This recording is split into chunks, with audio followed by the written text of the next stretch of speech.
कृपा सिंधु नररूप हरि महामोह तम पुंज जासु वचन रवि करनी कर। बोलिए प्रेम से श्री सद्गुरु महाराज की जय। श्री सद्गुरु महाराज की जय। श्री सद्गुरु महाराज के श्री चरणों में बारंबार नमन।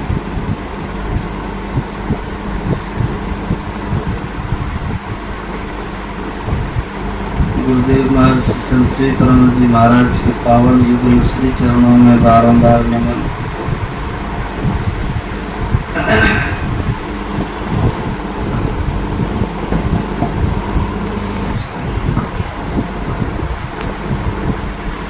गुरु भक्ति पूज्य बीना माता जी एवं सभी माताओं बहनों,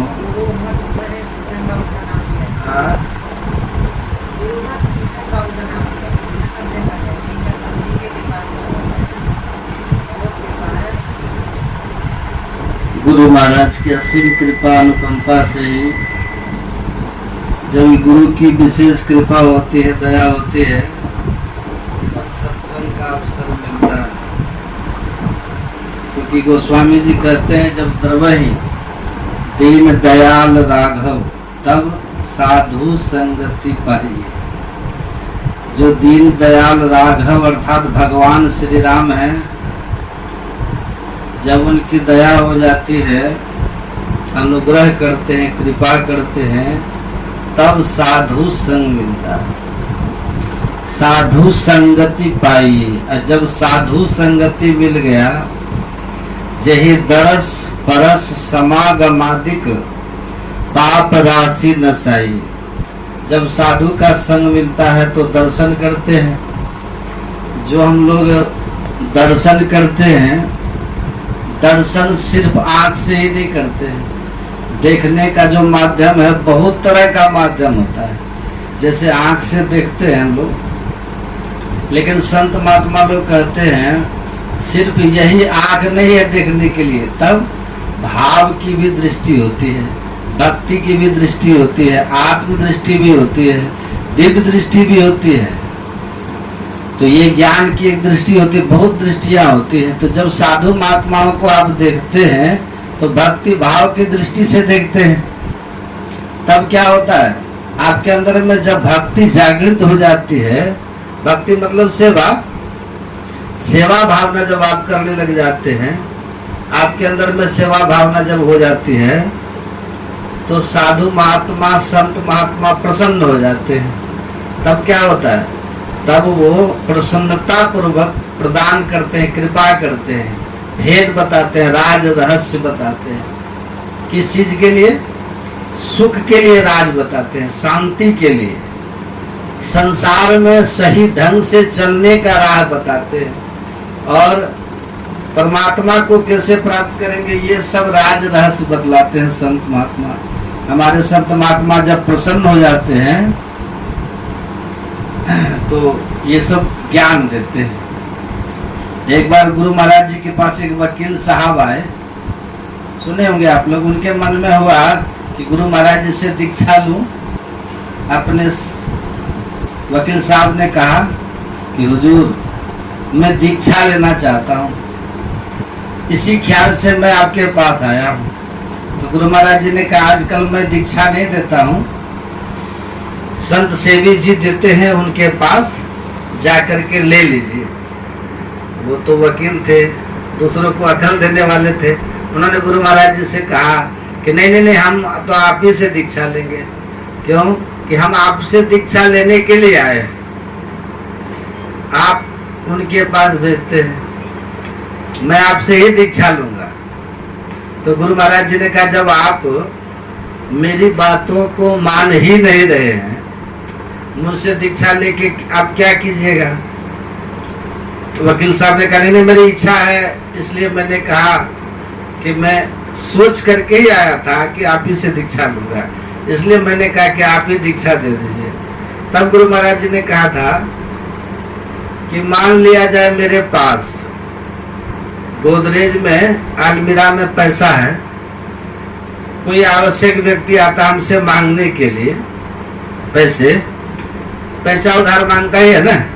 मान लिया जाए मैंने संत सेवी जी से कहा कि संत सेवी जी वो लोग फलाना व्यक्ति जो आए हैं उनको इतना रुपया निकाल करके दे दीजिए। तो वकील साहब ने कहा वो जब रुपया दे देता है मेरे कहे अनुसार वो रुपया संत सेवी जी का है या मेरा रुपया है। तो वकील साहब ने कहा कि हुजूर ये तो रुपया आप ही का है।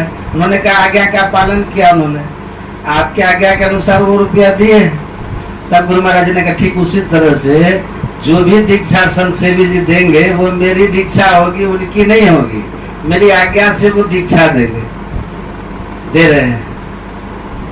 तब गुरु क्या देते हैं? गुरु राज रहस्य बतलाते हैं, भेद। जब प्रसन्न हो जाते हैं ना तब 1970 ईस्वी में गुरु महाराज जी ने दीक्षा देने का आदेश संत सेवी परम जी महाराज को दिया, क्योंकि उस समय गुरु महाराज अस्वस्थ रहने लग गए थे। तो दीक्षादारी सुपुर्द करते हुए गुरु महाराज जी ने आदेश किया था कि आज के बाद आप ही मेरे बदले दीक्षा दीजिए। 1970 ईस्वी से लेकर के 2007 ईस्वी तक हुजूर श्री ने दीक्षा दिया। 2007 में शरीर छोड़ दिए थे तो लाखों लोगों को उन्होंने दीक्षा दिया।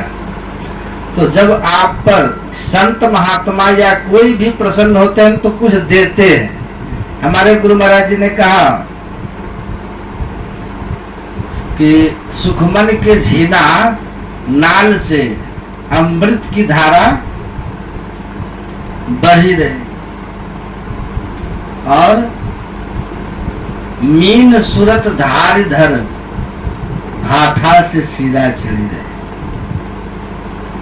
गुरुदेव की वाणी है, कहते सुखमन के झीना नाल से अमृत की धारा बही। इसका मतलब ये हुआ, सुखमन कहते सुषुम्ना को आज्ञा चक्र, दोनों भौवों के बीच में जो आंखें हैं, आंख के मध्य में जो स्थान है उसका नाम है सुखमना, सुषुम्ना। तो जो सुषुम्ना है उसको सुखमना भी कहते हैं। भगवान शिव ने जो साधना की उस साधना से उनकी जो दृष्टि खुली अंदर की उसको शिव नेत्र भी कहते हैं, तीसरा तिल भी कहते हैं। मतलब भगवान शिव ने जो दृष्टि का उन्मेष किया, उघारा, खोला, वो सुषुम्ना में ही खोला, आज्ञा चक्र में ही खोला। तो जो साधक साधना करते हैं ना, आज्ञा चक्र में जब अपने दृष्टि धारों को केंद्रित करते हैं, समेटते हैं, सिमटाव करते हैं, वो साधना सीखनी पड़ती है सदगुरु से दीक्षा लेकर के। तो जब मन को केंद्रित करते हैं, समेटते हैं उस पॉइंट पर, स्थान पर, तब कहते हैं वहां पर एकाग्रता बढ़ने से क्या होता है, आज्ञा चक्र में अमृत की धारा जो बहती रहती है उस धारा से साधक ओतप्रोत हो जाता है, अर्थात उसको ग्रहण करता है और उस धारा से, अमृत की धारा से साधक प्रसन्न हो जाता है, खुश हो जाता है। अमृत की धारा बह रही, कोई प्यासा है पानी पिलाए कितनी खुशी होगी। उसी तरह से जो आत्मा अतृप्त है, जन्म जन्म से असंतुष्ट है, प्यासी है आत्मा, जब आज्ञा चक्र में मन को समेटते हैं इस आत्मा को तृप्ति मिल जाती है, संतुष्टि मिल जाती है। किस कारण से? वो जो अंदर में प्रकाश है उसकी उपलब्धि हो जाती है, प्राप्ति हो जाती है, तो आत्मा खुश हो जाती है। यही अमृत है। गुरु महाराज कहते हैं अमृत की धारा बही रही। अमृत कोई लिक्विड नहीं है, तरल पदार्थ नहीं है जो बाहर में आप लोग मिला करके बनाते हैं और खाते हैं। ये अमृत है प्रकाश की अमृत, ज्योति स्वरूप अमृत और शब्द स्वरूप अमृत। अंदर में जो प्रकाश है वही अमृत है। तो अमृत की धारा बही रही। मीन सूरत धार धर भाठा से सिरा चढ़ी रही। मीन कहते किसको? मछली को। तो एक सफरी मछली होती है, छोटी सी मछली होती है सफरी, उसमें कला क्या होती है? उसमें कला होती है तैरने की। सफरी मछली में जो विषम धाराएं होती है ना जल की, उस विषम धाराओं में, विपरीत धाराओं में उस सीधे ऊपर चढ़ जाती है सफरी मछली। ऐसी कला होती है उसमें। लेकिन उसी धारा में हाथी बह जाता है, मोटा हाथी होता है फिर भी बह जाता है। लेकिन जो पतली सफरी मछली होती है वो विपरीत धारा में चढ़ जाती है। यही है कला, इसको कहते हैं कला। तो जो कला जानते हैं वही कलाकार है और वही कुशल है, वही सुखमय जीवन बिता सकते हैं। वो भोजन की कला हो, बोलने की कला हो, खाने की कला, कमाने की कला हो, गाड़ी चलाने की कला हो, पढ़ने की कला हो, पढ़ाने की कला हो, कोई भी कला हो, जो कला जानते हैं उसके जीवन में सुख आ जाता है। कला की बड़ी आवश्यकता है। तो भगवान हम लोगों को यही बात समझा रहे, क्या कि यह लोक जहां आप हैं, इसके बाद का लोक, जो आगे का जीवन हम लोगों का होगा,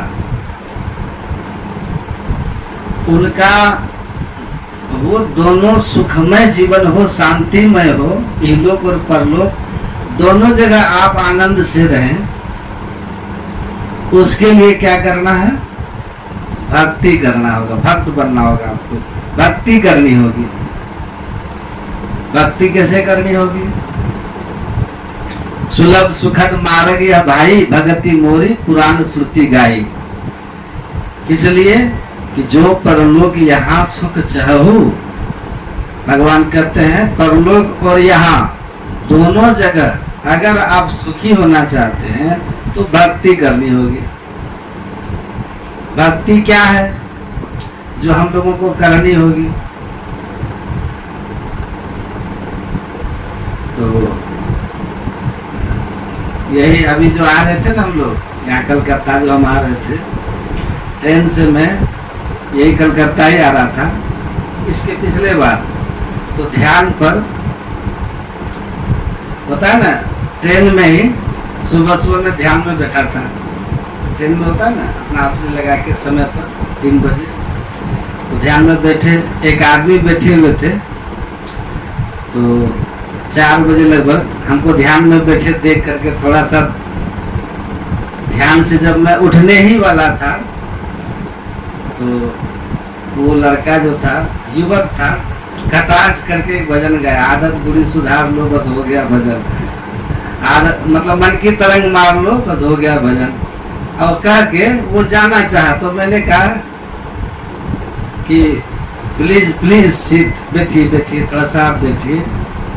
मैंने कहा बैठिए। मैंने कहा कि अभी जो आप भजन गाए बहुत अच्छा भजन गाए, हम दर दर भटके लेकिन ऐसा दिव्य ज्ञान हमको कहीं नहीं मिला कि मन की तरंग को मार लो बस हो गया भजन। वाह, एक पंक्ति में आपने क्या उपदेश दिया है, क्या ज्ञान दिया है। तो मैंने कहा कि भाई साहब आप थोड़ा हमको मन की तरंग मारने की विधि भी बता दीजिए। मन की तरंग मारने की विधि भी बता दो। मन की तरंग रुकती ही नहीं है। समुद्र लहर तो थोड़िया, मन लहरे घनिया। समुद्र की लहर से ज्यादा ये मन की लहर उठती है।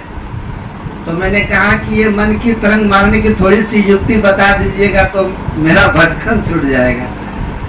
ऐसा दिव्य ज्ञान आपको मिला है, थोड़ा हमको बता दीजिए कैसे मारो मन की तरंग। ये तो कभी रूप के चिंतन में, कभी रस के चिंतन में, कभी गंध के चिंतन में होता है ना, कभी स्वाद के चिंतन में, कभी स्पर्श के चिंतन में, विषयों के चिंतन में ही हरदम परेशान है ना। तो इन तरंगों को बस में कैसे कर लूं? तो जानते हैं मेरा मुंह देखने लग गया। उत्तर दे ही नहीं सका ना, दे ही नहीं सकता। बात सही है कि आदत बुरी सुधार लो, मन की तरंग मार लो, भजन हो गया। मन एवं मनुष्यानाम कारणम बंध मोक्षया। मन मरी जाई है डूबी के हो मानिक परखे सोई। मन आवे मन जाए, मन ही बटोर रे। यही ना है मन के तरंग को मारना। मन आए मन जाए, मन ही बटोर रे। अब मन ताड़े मन बुड़वे, मन ही निहोर रे। ये मन की तरंग मारेंगे। मन की तरंग कैसे मारेंगे? तो खान पान को सुधार कीजिए, झूठ चोरी नशा हिंसा बेविचार जैसे 5 पापों को छोड़ दीजिए, बुरी आदत सुधर गई। आप देखिए मन की तरंग मारनी है तो मन में तरंग उठती कहाँ से? सुनिएगा ध्यान से। मन में तरंगे उठने के 2 कारण है। तरंग उठने के 2 कारण। पहला, ध्यान से समझ लीजिए, प्रीवियस बर्थ इम्प्रेशन, पूर्व जन्म के संस्कार। पूर्व जन्म के संस्कार हमारे चित्त में है कि नहीं? और चित्त में हमारे जो संस्कार है, उन संस्कारों के कारण हमारे अचेतन मन से चेतन मन में, चित्त से हमारे मन में तरंगे आती है। समझ रहे ना? ध्यान से समझिए। और हम न चाहते हुए अपने मन को रोक नहीं पाते हैं, क्योंकि तरंग तो चित्त से ही उठ रहा है ना। हम बाहरी मन को कैसे रोक लेंगे? स्रोत है चित्त, जहां संस्कार बैठे हुए हैं। तो स्रोत जब तक बंद नहीं होगा तब तक संभव है कि मन की तरंग रुक जाए? संभव ही नहीं। तो स्रोत है, पूर्व जन्म के संस्कार है, और दूसरा क्या? दूसरा विषयों का बयार, विषय बयार। तो पहले तो विषय बयार, 5 विषय हैं। विषय बारी मन मीन भिन्न न होत पलेक, ताते सहम विपत्ति अति दारुण भ्रमत जोनि अनेक। तो 5 विषय तमाम संसार में फैले हुए हैं। कहीं भी चले जाइए यही 5 विषय है। स्वर्ग में भी जाइए तो यही 5 विषय है। और इसलिए हमारे गुरु महाराज जी कहते, 7 स्वर्ग के निवासी दिव्य देव सब अमित विलासी, सभी भट्टो ही कोई न स्थिर, सत्य शांति की स्थिर वही। तो पहले तो हमको अपने बाहरी विषयों से अपने मन को रोकना है। पहला कारण है, जो बाहर के विषय हमारे इंद्रियों के द्वारा हमारे मन में हलचल पैदा कर देती है, तो बाहर से रोकिए। अब बाहर से रोकिएगा तो चित्त में है जो विषयों की भोग के संस्कार है, जन्म जन्म का संस्कार को सीधा समझिए प्रैक्टिकली। ऋषिकेश में इमली होता है ना, इमली लेकर के एक महात्मा जी आए, और जिसको दिखाते थे ना मुंह में ऐसे सटा के दिखाते थे, तो सबके मुंह में पानी आ जाता था। आपको सुन करके आ गया होगा पानी, नहीं आया होगा? क्यों आया? क्यों आया? ये देखिए, एक विदेशी था, वो इमली कभी नहीं खाया था जीवन में, जहाँ पानी था वो, उसको इमली दिखा रहे थे, उसको कुछ भी नहीं हुआ। समझ रहे? उसके ऊपर कोई प्रतिक्रिया नहीं इमली दिखाने से। वो पूछा ये क्या है, व्हाट इज दिस? तो उनको कहा कि टेस्ट इट फर्स्ट। उसको टेस्ट कराया। अब समझिए, कच्चा इमली दांत में जैसे उनको गया तो कैसा लगा होगा? पूरे चेहरे की रंगत बदल गई उनकी, अंग्रेज की। अब 2-3 दिन के बाद फिर उनको इमली केवल दिखाया ना, तो फिर मुंह कान जैसे नहीं होता है वैसे करने लगे। आप समझ गए? संस्कार इसी को कहते हैं, प्रैक्टिकल संस्कार। देखिए, जिन विषयों को आपने कभी भोगा, रूप रस गंध स्पर्श 5 ज्ञानेंद्रियों के माध्यम से आपका जो मन है, जिन 5 विषयों को चेतन के सहारे भोगने का स्वाद जाना है, वो उसके स्मृति में है, मोबाइल मेमोरी में है, कंप्यूटर के मेमोरी में है, वही है चित्त। समझ ना? जैसे वो सामने आया, मेमोरी एक्टिवेट हो गया,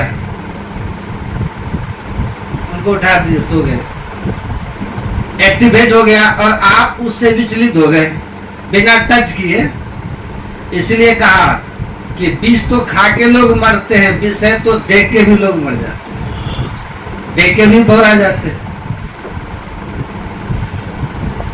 तो आप पहले अपने को रोकिए।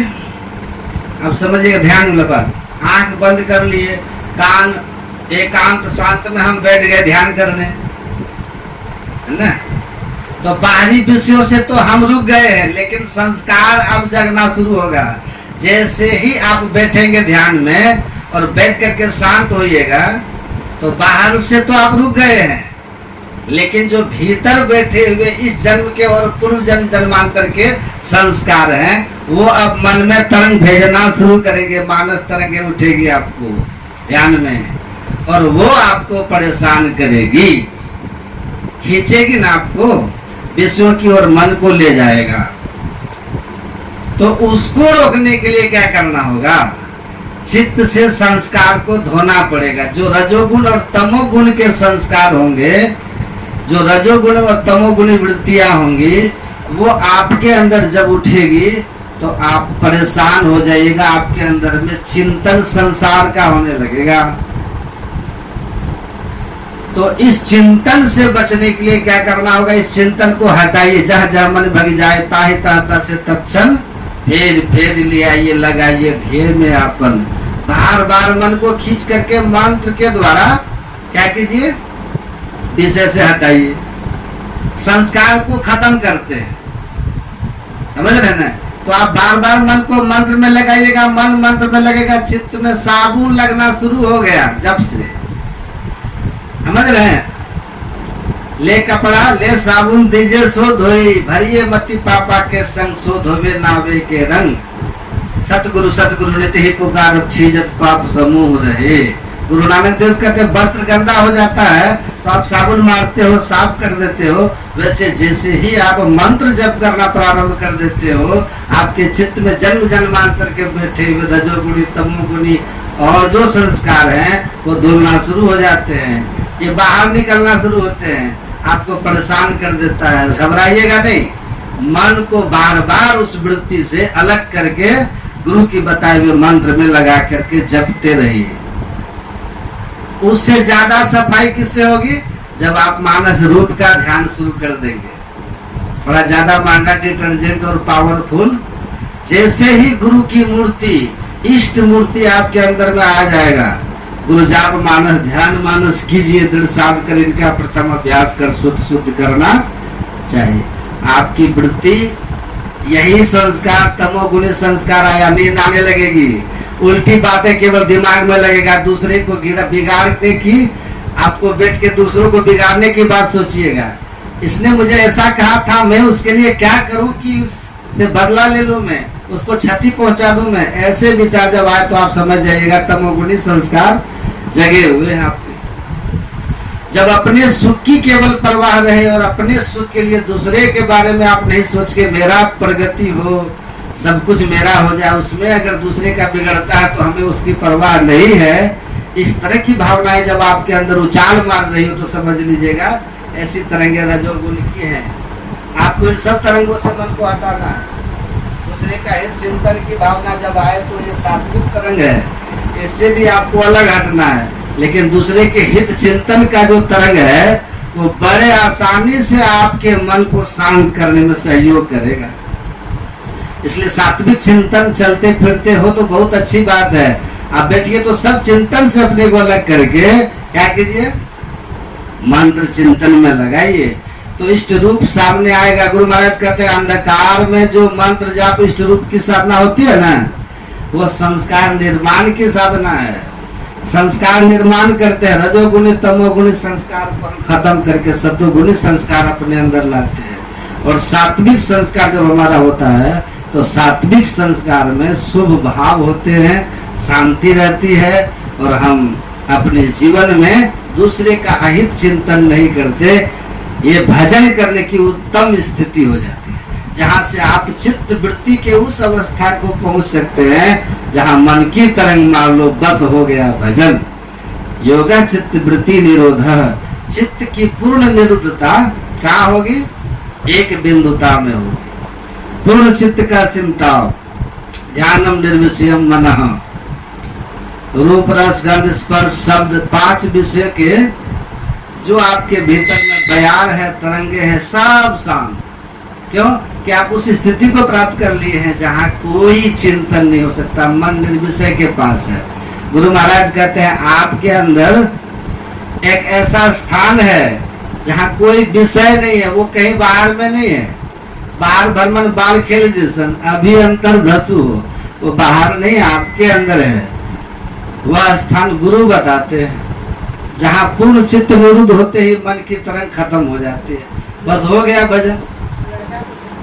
हाँ, मतलब हम अब बता रहे हैं आप लोगों को, उनको तो बताए ही। हाँ, अब आप बैठ गए और हवाई जहाज में आप बैठते हैं, हवाई जहाज चलता है, आप पहुंच जाते हैं। वैसे गुरु महाराज कहते हैं चित्त वृत्ति के पूर्ण निरोध कर लेने पर, बिंदु ध्यान में सफलता हो जाने पर, बिंदुनाथ अगुवाई तुम्हें ले जाएंगे हरिहारे में, ज्योति मंडल सहनाद की शेर करेंगे। तो वहां तक आप पहुंचे। पूर्ण सिमटाव के लिए, एक बिंदुता के लिए हम निर्विशेष स्थान पर पहुंचते हैं। गुरु महाराज ने कहा जहाँ दृष्टि जाती है ना वहां मन जाता है, तो दृष्टि को आप उस स्थान पर ले जाइए जहाँ कोई विषय नहीं है, तो दृष्टि का अनुगमन करता हुआ आपका मन भी उस स्थान पे पहुंच जाएगा। उस स्थान पर पहुंच जाएगा तो मन आपका निर्विषय हो जाएगा, पूर्ण एकाग्रता हो जाएगी, पूर्ण गति हो जाएगी, अंधकार से प्रकाश में चले जाइएगा। विषयों का बयार की बात ही खत्म हो गई।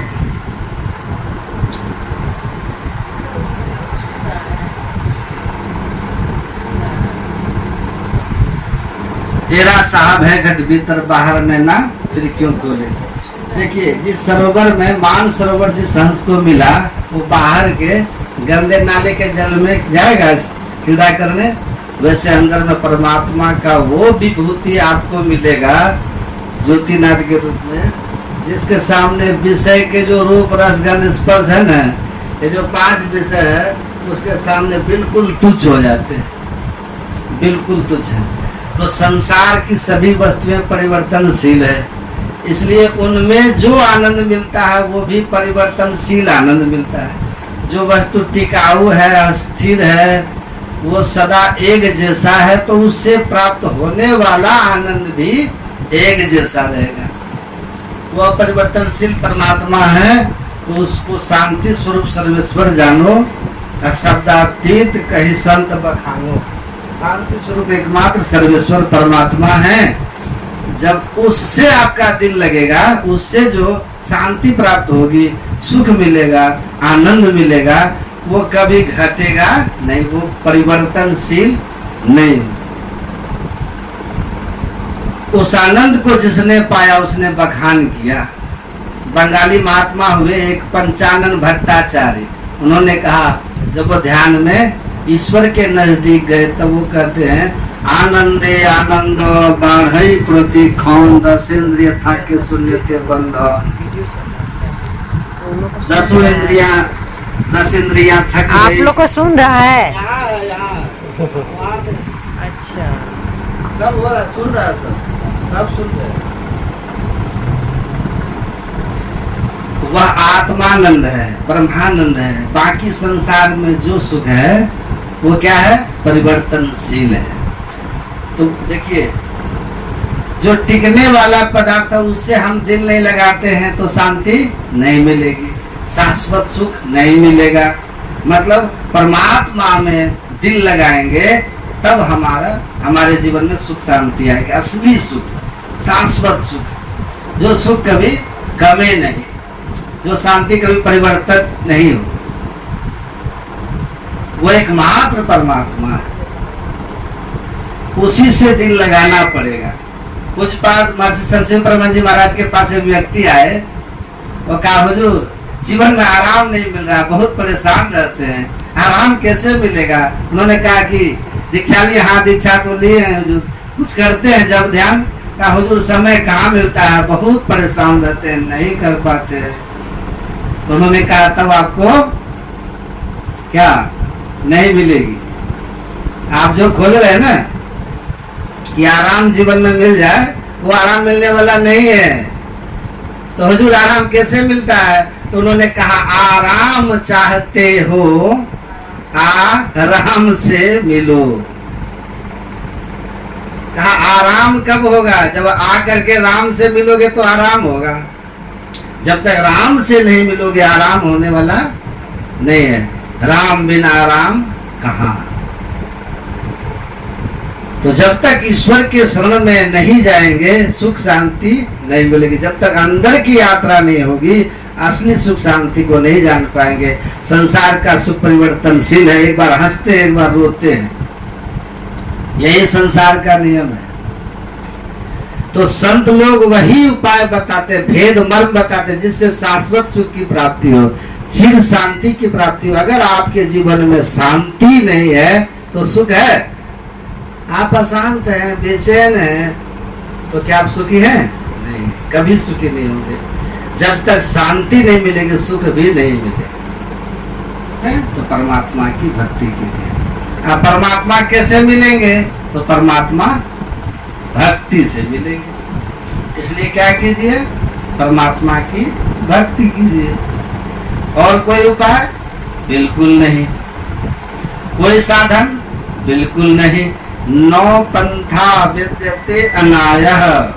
वेद के ऋषि ने भी कहा, वेदाहम पुरुषम महांतम आदित्य वर्णम तमस परस्तात् तमेव विदित्यादि मृत्यु मेति नान्यो पंथा विद्यते अनायः। आप सारे दुख से मुक्त हो जाएंगे, जन्म मरण के चक्र से छूट जाएंगे। कब? सदा सदा के लिए सुखी हो जाएंगे, जब उस महान पुरुष को जान लेंगे। किस महान पुरुष को? जिस महान पुरुष को हम परमात्मा कहते हैं। उसके अलावा नौ पंथा विद्यते अनाया, वेद के ऋषि कहते हैं। और कोई दूसरा उपाय? कहा बिल्कुल नहीं है। इसीलिए भगवत भक्ति कीजिए। देखिए, भगवान विष्णु कहते हैं राजा चित्रकेतु को, राजा चित्रकेतु जानते हैं, उनका जो चरित्र भागवत में महापुराण में है, इतनी महिमा उनकी है भागवत महापुराण में राजा चित्रकेतु की।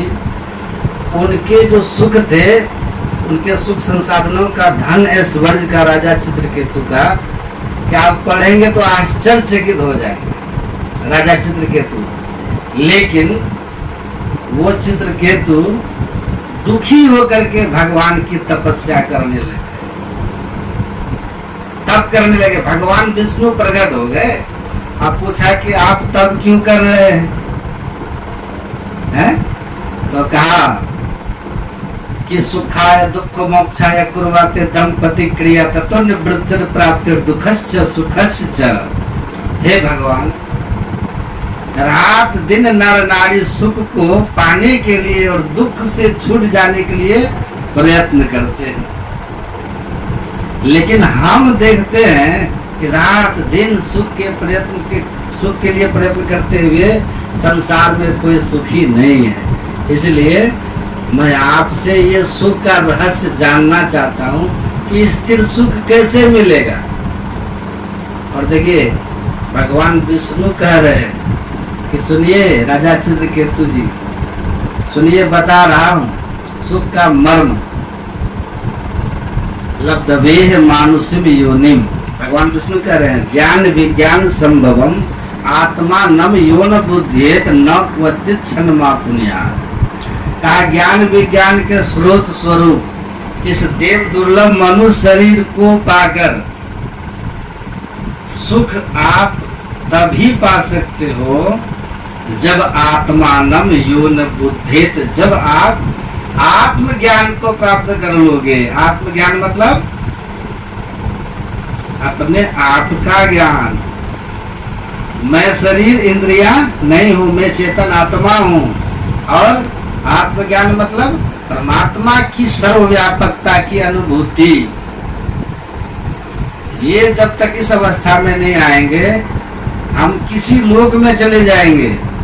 जैसे पुण्य क्षीण होगा फिर हम इस दुख में आ जाएंगे। मसकहि करहि बिरंचि प्रभु अजहि मसकते हीन, अस विचार तज संशय राम ही भजहि प्रवीण। ये गोस्वामी तुलसीदास जी महाराज ने कहा कि सुनिए, प्रभु मच्छर पे कृपा करे तो ब्रह्मा बना सकते हैं, अब ब्रह्मा पे रुष्ट हो जाए तो मच्छर से हीन बना दे। इसलिए परमात्मा की भक्ति करके परमात्मा के शाश्वत धाम को प्राप्त कर लीजिए, जहाँ से जन्म मरण समाप्त हो जाता है। न तत्र भासते सूर्यो न शशांको न पावकः यद् गत्वा न निवर्तन्ते तद धामम परमम मम। भगवान कृष्ण कहते हैं वो मेरा परम धाम है। उस धाम में जहाँ जाकर के फिर इस दुख में संसार में जीव नहीं आता, तो वह केवल और केवल भक्ति से ही होगा। लेकिन भक्ति का ठीक ठीक स्वरूप जानना चाहिए। देखिए, भक्ति केवल मरने के बाद ही लाभ देती है, सो बात नहीं है। भक्ति मरने के बाद ही लाभ देती है, सो बात नहीं है। जो मोक्ष मार्ग में लगा हुआ है, दुख निवृत्ति के मार्ग में जो लगा हुआ है, भगवत भक्ति पथ पे जो लगा हुआ है,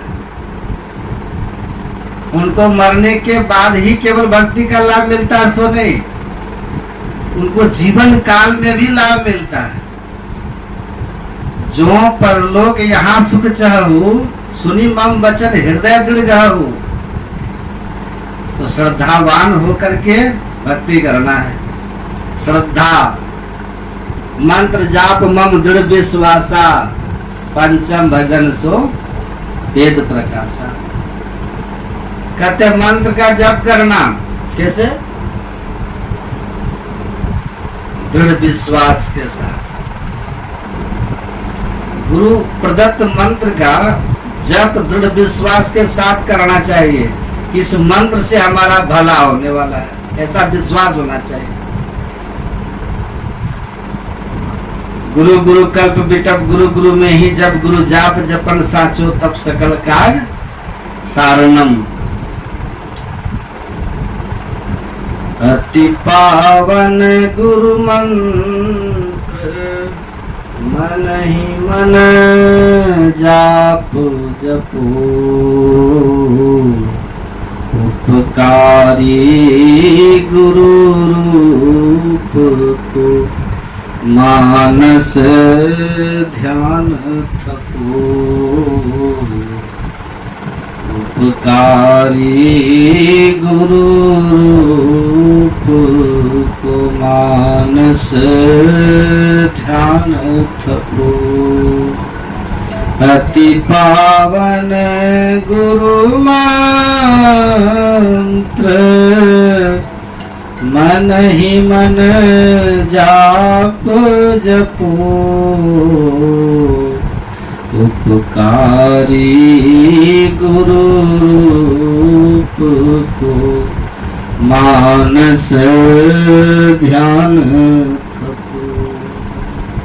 गुरु गुरु कल्प बिटप गुरु गुरु में ही जब गुरु जाप जपन साचो तब सकल काज सार। गुरु महाराज जी कहते हैं कि गुरु जाप जपन साचो तप, सबसे बड़ा तप है गुरु मंत्र का जप करना। इस गुरु मंत्र को आप जप करो, ये कल्प वृक्ष की तरह आपकी सारी शुभ मनोकामनाओं को पूर्ण कर देंगे। प्रभु गुप्त हैं और गुरु प्रकट हैं, एक ही दयाल हरदम रटो कभू न हटो, तुम्हें छेड़ेगा न कार। इन वाक्यों पर आपका दृढ़ विश्वास होना चाहिए और इसको पूर्ण भरोसा दृढ़ विश्वास के साथ मंत्र जपिए। आप जपिएगा ना दृढ़ विश्वास से, तो जिनका जितनी गहरी श्रद्धा होगी उतने जल्दी सिद्धि होगी। जितनी श्रद्धा गहरी होगी, जितना विश्वास आपका गहरा होगा, दृढ़ होगा, उतने ही जल्दी आपका काम बनेगा। मंत्र की सिद्धि क्या है? इष्ट रूप का दर्शन, ये न सिद्धि। पुकार में वो श्रद्धा हो तब, श्रद्धा नहीं है इसलिए आते नहीं गुरु महाराज, तो अपनी कमी है। वो तो गुरु महाराज तैयारी बैठे हैं, बस देखते हैं कि पुकार में है कि नहीं, क्या श्रद्धा, पुकार में गहरी श्रद्धा है कि नहीं। गुरु महाराज देखते हैं ना, इतना विश्वास के साथ पुकार रहा है कि नहीं है। आप लोग को मैं कहानी सुनाया था, एक पंडित जी को दूध लेके देने जाती थी एक माता जी, तो कहा कि कभी कभी तुम लेट से आ जाती हो, क्या बात है? तो बोली क्या महाराज, ट्रेन आती है तब पैसेंजर आता है, तब जाकर के नाव वाला नाव खोलता है तब आपके पास आ पाते हैं दूध देने। नाव खोलता है तब ना, देखिएगा। इसीलिए ट्रेन लेट हो जाती है हमारा, तो हमको लेट हो जाता है दूध देने में। तो पंडित जी ने कहा, पुजारी ने कहा कि यहाँ मंदिर में भोग लगाने का समय तय है, तो समय पे आया करो, समय पे आया करो। पंडित जी ने कहा, अरे भगवान का नाम लेके तो लोग भवसागर तर जाते हैं, नाम ले तो भव सिंधु सुखाए हैं, नाम लेकर के तो लोग भवसागर तर जाते हैं, तुम एक छोटी सी नदी नहीं पार कर सकती हो। पंडित जी ने कहा।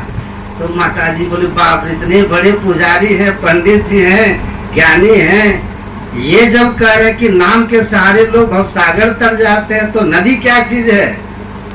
भगवान का नाम लो, राम राम करो, मन पार हो जाओ नदी को। अब वो माता जी श्रद्धा रख करके राम राम कहती हुई अब रोज समय से आ जाए। एक दिन पंडित जी ने कहा कि पुजारी जी ने कहा कि अब ट्रेन रोज टाइम से आ जाती है क्या? कहा नहीं, ट्रेन झंझट खत्म हो गया महाराज जी। बोला क्या हो गया? कहा झंझट आप ही तो बोले थे कि नाम ले भव सिंधु सुखाही, आप ही तो कहते छोटी सी नदी क्या है। उस दिन से मैं भगवान का नाम लेते हुए नदी पार कर जाती हूँ, चल के आ जाती हूँ। पंडित जी ने कहा सच सही में? तो बोले अरे आप ही तो कहे थे और आप ही कह रहे हैं सही में है? हाँ। बोले चलो दिखाओ तो। अब कहने वाले का खुद ही श्रद्धा कमजोर है। गए, अब बूढ़ी माता जी राम राम करते हुए जानते हैं पानी पर 10 कदम आगे बढ़ गई। अब पीछे मुड़ के देखती है माता जी, देखती है पंडित जी धोती उठा रहे हैं और राम राम कर रहे हैं। तो माता जी बोली, पंडित जी जब राम राम कर रहे हैं तो ये धोती क्यों उठा रहे हैं? मन में भय भी है कि कहीं भीग जाएगा, इसीलिए उठा रहे हैं। पैर कहीं भीतर पानी में न चला जाए और धोती न भीग जाए, तो पानी में जाइएगा ना तो भीतर ही चले जाइएगा। क्यों? कि आपकी श्रद्धा में विश्वास नहीं है पंडित जी।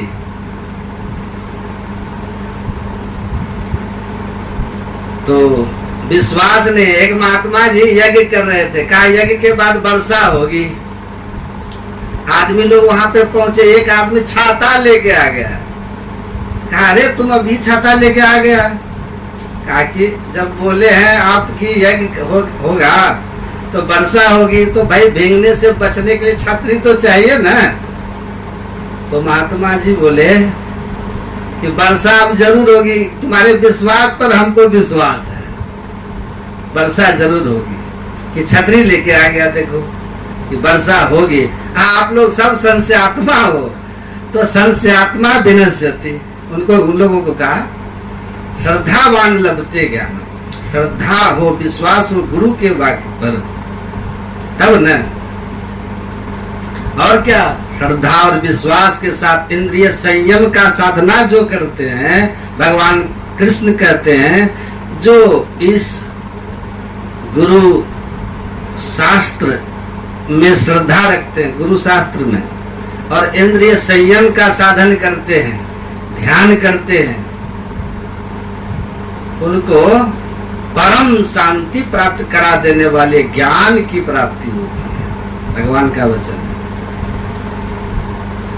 तो परमाराध्य हमारे सदगुरु महाराज जी, उन्होंने अंतर साधना की थी। कई जगह गुरु महाराज गए थे, लेकिन किसी से पूछते थे गुरु महाराज कि सार शब्द क्या है, जिसके बारे में लिखा है कि चुंबक सत शब्द है भाई, चुंबक सत शब्द है भाई, जो जीव को मुक्ति दिलाता है, मृत्यु से छुटाता है। सत शब्द जीव मुक्ता, ये जीव को मुक्ति देने वाला ये सत शब्द, ये सार शब्द क्या है? गुरु महाराज पूछते थे, तो कोई नहीं बता पाता था उनको। गुरु महाराज कहते हैं मैंने अपने एक दरिया पंथी जो गुरु थे उनसे पूछा कि दरिया साहब की वाणी में लिखा है द्वादश इंगला पिंगला जाए परिमल बास अग्रसो पर, कि इंगला पिंगला द्वादशांगुल पर, ईड़ा और पिंगला है ना, दोनों जब द्वादशांगुल पर पहुंचते हैं, बिंदु ध्यान यही ना है, बिंदु ध्यान यही ना है, तो परिमल वास उसको अपने अंदर में अनुभव होता है। किसको? उस साधक को जिसका इंगला और पिंगला दो दशांगुल पर पहुंच जाता है, सुषुम्ना में केंद्रित होता है। तो गुरु महाराज ने उनसे कहा कि परिमल का अर्थ क्या होता है? परिमल सुनिएगा। तो कहा कि परिमल गलती से लिखा गया, परवल होगा। समझे? दरियापंथी के जो थे गुरु, उनसे उन्होंने कहा परिमल का अर्थ परवल। गुरु महाराज समझ गए कि शास्त्र ज्ञान है। जैसा दरिया साहब का ज्ञान है, उस ज्ञान को समझा देने की इनमें क्षमता नहीं है। ये गुरु धारण करने योग्य नहीं। और गुरु की खोज में गुरु महाराज लगे रहे। और अंत में कहा धीरज लाल गुप्त मिले। धीरज लाल गुप्त मिले और